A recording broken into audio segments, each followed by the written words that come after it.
Muito boa tarde, Bruno Prado, Mauro César, Fábio Piperno. Boa tarde a você que se liga aqui no Bate Pronto da Jovem Pan. A gente falando desse jogo, é o jogo da rodada do Campeonato Brasileiro 2024. É Flamengo e São Paulo. É hoje, Fábio Piperno, a expectativa para essa partida, de um lado, Carpini pressionado, do outro, o Flamengo. Piperno, que ainda não perdeu na temporada, sofreu pouquíssimos gols, mas a atuação deixa a desejar do Flamengo. Piperno, boa tarde. Boa tarde, Pedrinho. Um grande dia aí para nossa audiência, para os colegas. Eu estava aqui, enfim, refletindo sobre o Carpini nesses últimos dias, né? Já falei muito sobre ele. Eu acho que o Carpini ele vive uma situação muito incomum no meio do futebol. O Carpini ele foi rebaixado de técnico definitivo para uma espécie de interino não declarado. Porque passa realmente a impressão de que ele está esquentando o banco até a chegada de um outro, né? Pelo menos a direção de São Paulo, ao se omitir, ao não se pronunciar sobre o que vai realmente acontecer com o Carpini, me passa essa impressão de que está esperando fechar com alguém, um nome mais experiente, para ocupar essa vaga, né? Uma vaga muito importante no futebol brasileiro. Agora eu fico me perguntando o seguinte: futebol tem seus caprichos, tem as suas surpresas e tal. E se por acaso o São Paulo ganhar do Flamengo no Maracanã hoje? Como é que vai ser o dia seguinte em relação a essas movimentações e a essas especulações também? O Carpini vai voltar a ser o Pepe Carpini do começo da temporada, né? Naquele momento em que bateu o Corinthians em Itaquera e em seguida ganhou a Supercopinha em cima do Palmeiras. Precisa ver como é que o torcedor e principalmente a direção avaliariam um resultado como esse, né? Porque no começo do ano tudo foi festa, né? Ele ganhou, realmente quebrou um tabu importante, venceu lá a tal da Supercopa contra o Palmeiras. Claro que a sensatez exigia cautela naquele momento, porque era apenas o quarto jogo da temporada, mas também foi o suficiente para alguns assodados, por exemplo, dizerem que, nossa, o São Paulo vai, enfim, tá pronto, ele pode postular, brigar por tudo nessa temporada. O São Paulo está já no nível do Palmeiras, o São Paulo... E teve gente que falou e escreveu isso. Então, é um São Paulo que está muito forte, competitivo e tal, e da quinta rodada para frente a gente viu que não era bem assim, até porque todo ano eu repito, e já inclusive discuti com o senhor Noara algumas vezes, que é assim uma certa, para não dizer muita insensatez, o torcedor, mas principalmente o dirigente e também o crítico, avaliarem no começo de no final de janeiro, começo de fevereiro, o que os times estão apresentando e levar aquilo a sério, quer dizer, fazer daquilo uma projeção para a temporada toda. E não é só um período de pré-temporada. Na época, quando o São Paulo ganhou a Supercopa, eu até brinquei aqui que o único que agiu de forma sensata e se deu muito bem foi o dono da editora que lançou aquela revista pôster do São Paulo, campeão da Supercopa, aproveitou, né, o momento. E ganhou, enfim, faturou uma grana em cima, ótimo, ele não fez nada de errado e tal, é do mercado, é isso e tal. Mas foi o único que enxergou aquele momento com a devida realidade. São Paulo se empolgou e agora percebe que as coisas não são tão fáceis assim. O Carpini é o pior cara do mundo, é evidente que não é. É um técnico jovem, que sai de equipes intermediárias, para não dizer pequenas, do futebol brasileiro, vai se adaptando a um gigante, ele vai precisar, sobretudo, de apoio. São Paulo tem, por exemplo, o Muricy, que está lá para isso também, vai precisar de uma direção que lhe dê respaldo e da parte dele vai precisar, muitas vezes, de mais coragem para impor aquelas escolhas que ele julgue necessárias. Deixe o seu like no canal do YouTube Jovem Pan Esportes, focando aqui no São Paulo. É claro que é inevitável a gente já entrar nesse confronto, analisar o que vai ser essa partida, mas um Carpini muito pressionado. Flávio Prado, boa tarde para você. E deram uma missão fácil para ele. Basta vencer o Flamengo no Maracanã que você pode ficar. Ou não, né? Já pensou, o São Paulo consegue até um resultado bom lá, um empate, que seja, e demitem o Carpini, porque a relação está insustentável. E o São Paulo procurando técnicos no mercado. Flávio. Bom, boa tarde, Pedro. Bom, se for essa situação, se o técnico do São Paulo fosse o Filipão, favorito do Flamengo, Se o técnico fosse o Abel Ferreira, favorito Flamengo. Se o técnico fosse o Tite, favorito Flamengo. O técnico fosse o Diniz, favorito Flamengo. O Flamengo é muito melhor que o São Paulo, pô. Não importa o técnico. O elenco do Flamengo é muito superior ao do São Paulo. Jogando no Rio, o Flamengo também com uma certa pressão pela bola que não vem jogando. Então, não é o técnico. Hoje não faz a interferência do técnico, é muito modesta hoje. Hoje é um time muito forte contra um time que vai tentar desesperadamente se defender, jogar no contra-ataque. Mas são times completamente diferentes, em prateleiras diferentes. O Flamengo está num patamar, o São Paulo em outro, bem inferior. São Paulo é time que vai do 10º para o 6º, é o que ele pode brigar, com a melhor situação. E o Flamengo é um dos favoritos ao título. São patamares diferentes. Então, ok. Se realmente isso foi colocado para o Carpini, né, que eu não sei também, se foi colocado para ele, troca o treinador e perde do mesmo jeito. O normal é perder. Se o Flamengo não ganhar de São Paulo, quem tem que se explicar é o Tite, porque a diferença dos times é muito grande. Fosse o Carpini o técnico do Flamengo e o Tite o técnico do São Paulo, o favorito era o Flamengo. Até o começo de fevereiro, Carpini respaldado no São Paulo, Bruno Prado. Campeão da Supercopa Rei, quebrou um tabu em Itaquera. E você vê, né, 2 meses depois, toda essa crise e a incerteza, porque o São Paulo vai demitir, não vai demitir, enfim, e chega muito pressionado para essa partida no Maracanã. O Carpini, ele começa com aquelas vitórias em clássicos e até ali ele estava tranquilo, né? Em pouco tempo começa numa sequência de 4 jogos sem vencer, que aí começa uma pressão, ainda lá no Campeonato Paulista, aí já começa uma pressão em cima do Carpini, que só vai aumentando, né? O São Paulo é eliminado, depois tem outras derrotas, e hoje é uma situação muito difícil para ele. O Flamengo, obviamente, é o favorito, porque é melhor que o São Paulo, né? Aí nem tem tanto a ver com o trabalho do Carpini. O Flamengo é favorito porque é melhor. E se a manutenção dele depende de um resultado, isso eu acho muito maluco, né? Isso acontece muito, não só no São Paulo. Várias vezes a gente ouve, se perder hoje, cai. Cara, se você está nessa situação, é melhor você tirar logo, porque uma hora o time vai perder. O time não vai ficar invicto até o fim do ano. Se a coisa é assim, perdeu, cai, tá, aí não perde. Você está adiando uma coisa que você já decidiu, que você só está querendo o respaldo dos resultados para confirmar o que você já decidiu. Então, se você já decidiu, você tira. Ou se você acha que, não, acho que o trabalho pode ser bom, pode melhorar, eu acredito no trabalho, segue, independente se você vai ganhar ou vai perder jogo.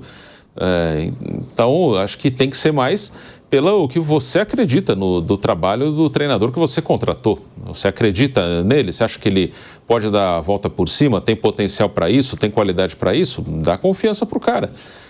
E chega publicamente, principalmente quando é um cara novo, chega, bota a cara ali, defende. Não, o técnico é ele, eu acredito nele e vamos embora. Ou se é essa aí, se perder eu vou tirar. E tira logo, porque... Aí, sei lá, empata com o Flamengo, fica, aí perde do Atlético Goianiense domingo, sai. Não faz sentido, né? Então, a decisão ela tem que ser tomada pela permanência ou pela saída, não ficar, se perder uma coisa e se ganhar outra. Não, você tem que ver, você acha que o trabalho tem chance de melhorar? Beleza, toca aí. Você acha que não, já tira. Não adianta ficar pendurado por um jogo. O Michel Araújo passou pela zona mista do estádio do Morumbi depois da derrota para o Fortaleza e questionaram ele se era bom ou ruim enfrentar o Flamengo nessa fase do São Paulo, o Flamengo lá no Maracanã. E aí ele foi muito rápido. É bom. E lembrou do retrospecto recente. Disse que o São Paulo cresce em jogos grandes e que bateu o Flamengo na final da Copa do Brasil. Mas agora é um outro São Paulo. Mauro César analisando esse São Paulo do Carpini, daquele time que bateu o Flamengo. Caio Paulista saiu, foi pro Palmeiras, Beraldo foi pro Paris Saint-Germain, mudou o técnico também, era o Dorival Júnior, agora o Carpini. Missão complicada pro São Paulo mais tarde, Mauro. Bem diferente a situação, né? Ali o técnico do Flamengo era o Sampaoli. Também. O Sampaoli fez uma escalação absolutamente tacanha naquele jogo, botou o Gabigol no ataque junto com o Pedro. O Flamengo fez um primeiro tempo ruim e perdeu o título no primeiro tempo do jogo do Maracanã. Quando foi inferior, tomou o gol, uma falha do goleiro também, que ele insistia com o goleiro, o Matheus Cunha, né? E ali ficou, né? Aí o jogo do segundo tempo foi mais equilibrado e tudo, o Flamengo incompetente. E o jogo aqui do Morumbi, quando o Flamengo fez o gol, estava melhor, teve a chance até de fazer um segundo gol, tomou o gol de empate e depois o São Paulo segurou o resultado. embora tenha jogado mal aí essa última partida, o Flamengo está no momento melhor, né? O time já apresentou mais e o São Paulo está nessa situação que a gente está vendo, né? Eu fico imaginando como é que o jogador se comporta sabendo que o técnico está ali na marca do pênalti, né? Quer dizer, você ouve a instrução do cara sabendo que amanhã talvez outro cara esteja no seu lugar. Como é que você se impõe perante o elenco? Como é que você cobra de um jogador? Né? Como é que você dá um esporro no cara que não está fazendo o que você pediu? Pô, falando, não tem como, cara. Você vai embora amanhã, cara. Ninguém tá ligando. Sabe, aquele chefe que está para ser demitido. O cara que é subordinado, ele fala, esse cara amanhã vai estar embora, vou dar a mínima para ele. Pode acontecer? Pode, claro que pode. Alguns jogadores podem ser responsáveis, fiéis ao técnico ali, fazendo o seu melhor trabalho. E alguns, você não sabe como é que vão reagir. Especialmente o cara que não está sendo escalado. Geralmente o cara que está barrado, ele nunca está feliz, claro. A não ser um cara muito acomodado, né? Que fica na reserva e não está ligando. Todo mundo sabe que o técnico está pela bola 7. Então, realmente é uma situação muito, muito difícil. O São Paulo, naquele momento, estava compenetrado, voltado para aquela competição, né? Que foi uma competição que eu tenho dito aqui quase que diariamente, acho que é importante lembrar, uma competição também que criou uma fantasia sobre o trabalho do Dorival Júnior, como se tivesse sido espetacular. Foi muito bom na Copa do Brasil, foi campeão, mas na Sul-Americana ficou pelo caminho eliminado em casa, pela LDU. No Campeonato Brasileiro fez uma campanha muito fraca, especialmente fora de casa. E aí tem um detalhe que é importante, né? O São Paulo, ano passado, ele só não foi rebaixado pela campanha em casa, que a campanha fora de casa foi a segunda pior. Só o América Mineiro foi pior do que o São Paulo. E o Fluminense ficou ali um pouquinho acima do São Paulo. Também só teve uma campanha ali no bloco de cima do Fluminense pelos jogos do Rio de Janeiro. Então os dois tricolores foram fortes em casa. Esse ano não está acontecendo. São Paulo caiu para o Novo Horizontino, foi aonde o jogo? Né? No Morumbi. Onde foi a derrota para o Fortaleza na abertura do Brasileiro? Morumbi. De novo no Morumbi. Quer dizer, o Morumbi não está mais fazendo a diferença que fazia no ano passado, no Brasileiro, inclusive. E isso é bem para ficar bem atento. Se o São Paulo perder esse poderio que teve no ano passado com o mando de campo e continuar sendo um time frágil quando sai, aí vai ficar difícil. E na Libertadores, o que aconteceu? O time saiu e perdeu na estreia. Então, acho que é um ponto bem relevante. O Morumbi foi extremamente importante no ano passado. Se o São Paulo não souber utilizar esse fator mando de campo nos jogos que virão, ele pode ter uma temporada bem preocupante. E aí não dá para ficar botando sua culpa no Carpini, porque provavelmente até lá, né, pelo andar da carruagem, ele já vai estar fora. E se ele ganhar hoje o jogo, ele tem uma sobrevida, ele sabe disso. Né? Ganhando do Flamengo no Maracanã, sensacional resultado. Ou que empate, faça um jogo digno ali, o São Paulo faça uma boa partida e tal. Ele pode ganhar uma sobrevida, gente. E, assim, a campanha para que ele caia é um negócio avassalador. São 3 jogos agora fora de casa, né? 3 jogos complicados, porque Flamengo, Atlético Goianiense, Barcelona de Guayaquil, e aí só volta a jogar no Morumbi um clássico, hein? Lá no dia 29 de abril contra o Palmeiras. E de acordo com a reportagem do GE, o Carpini ficou praticamente isolado após a última derrota para o Fortaleza, sem receber apoio interno da diretoria, que passou os últimos dias tentando segurar a pressão nos bastidores do Morumbi pela demissão do técnico. Sem se manifestar em entrevistas ou até mesmo nas redes sociais, o presidente Júlio Casares passou a receber indicações de nomes que podem substituir o técnico em caso de derrota para o Flamengo. Essa é a situação do São Paulo, Piperno, complicada, né? Igual disse o Mauro, vai cobrar um jogador, o jogador fala assim, pô, você está me cobrando aqui, cara, amanhã talvez nem esteja mais aqui também. É complicado, né? Essa situação aí vai ser difícil para o Carpini. Algumas imagens também circulando, eu vi o São Paulo chegando no hotel e ele acaba se encontrando com o Júlio Casares. Não é aquele clima, né, que todo mundo gosta de ver, mas tá aí, Carpini sob risco, o São Paulo que não vem agradando a torcida e tem um Flamengo no Maracanã. Então, mas aí tá o negócio, tem muito de covardia nesse ambiente todo também, né? Eu não vou aqui defender renhidamente, fanaticamente o trabalho que o Carpini fez até aqui, embora também não ache um desastre. Veja, a gente tem que estabelecer referenciais. Falar que o São Paulo está bem ou está mal, que o time é bom ou é ruim, fica um pouco subjetivo se você não encontra uma boa, enfim, uma consistente métrica para comparação nisso aí. Então vamos lá. O que o São Paulo fez no Campeonato Paulista desse ano em relação ao ano passado? Exatamente a mesma coisa. São Paulo, ano passado, com o Rogério Ceni, ainda fez 1 ponto a mais na fase de classificação do que o São Paulo do Carpini. Aí, os dois foram eliminados na mesma fase ainda do Mata, né? Os dois caíram dentro do Morumbi. Os dois perderam para times de um outro escalão do futebol brasileiro. São Paulo do Rogério perdeu para o Água Santa. O do Carpini para o Novo Horizontino, que, aliás, hoje tem até um pouco mais de status. É um time de Série B, que ficou a 1 ponto, inclusive, do acesso para a Série A. Ambos os times foram derrotados nos pênaltis. Então, em relação a isso, ficou igual. Aí, São Paulo começa a Libertadores, tem um tropeço fora, é verdade. Mas, veja, foi um jogo atípico em que o São Paulo perdeu 3 jogadores por contusão no primeiro tempo. Não jogou contra uma galinha morta, é importante também frisar isso. São Paulo jogou contra um bom time de futebol, uma equipe argentina fora, e perdeu 3 jogadores por contusão no primeiro tempo. Então, algo absolutamente incomum. Me apontem um jogo aí do São Paulo em que tenha ocorrido isso, de jogadores importantes, né? Como, por exemplo, Lucas Moura. E aí o São Paulo, até no segundo tempo, no final, esboçou lá uma reação e quase chegou ao empate. Então, ou seja, não foi, diante de todas as circunstâncias também, uma estreia desastrosa. Aí sim o São Paulo começa perdendo em casa por Fortaleza no Campeonato Brasileiro e com uma exibição que acabou resultando em muitas críticas, justas críticas, por sinal. Embora também, nos últimos tempos dessa vida de São Paulo, perder em casa por Fortaleza já não seja uma novidade, porque o time de 22, o Rogério Ceni, também perdeu no Morumbi. O dia lá que o Fernando Miguel pegou tudo.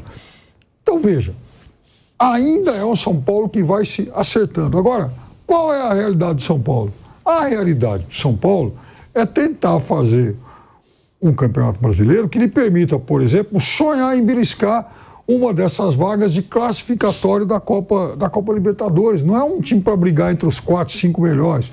Porque, veja, o título da Copa do Brasil, que acabou ofuscando uma série de problemas, ele foi também uma exceção em todo esse passado recente de São Paulo. Aliás, o torcedor comemorou tanto, e com razão, porque era um título em torneio importante que São Paulo não ganhava, desde 2008, a não ser que se considere aquela Sul-Americana de 12. Mas ok, levando também aquele torneio em consideração, São Paulo estava há 11 anos aguardando pela conquista de um título importante e ganhou a Copa do Brasil, derrotando Palmeiras com muitos méritos, 2 jogos depois do Flamengo na final. Então, ok, foi um momento atípico, mas veja, também foi uma Copa do Brasil em que aconteceram coisas malucas. São Paulo aqui no Morumbi, ele quase é eliminado pelo Sport Recife, passou nos pênaltis, perdeu por 3-1 e depois avançou raspando a trave.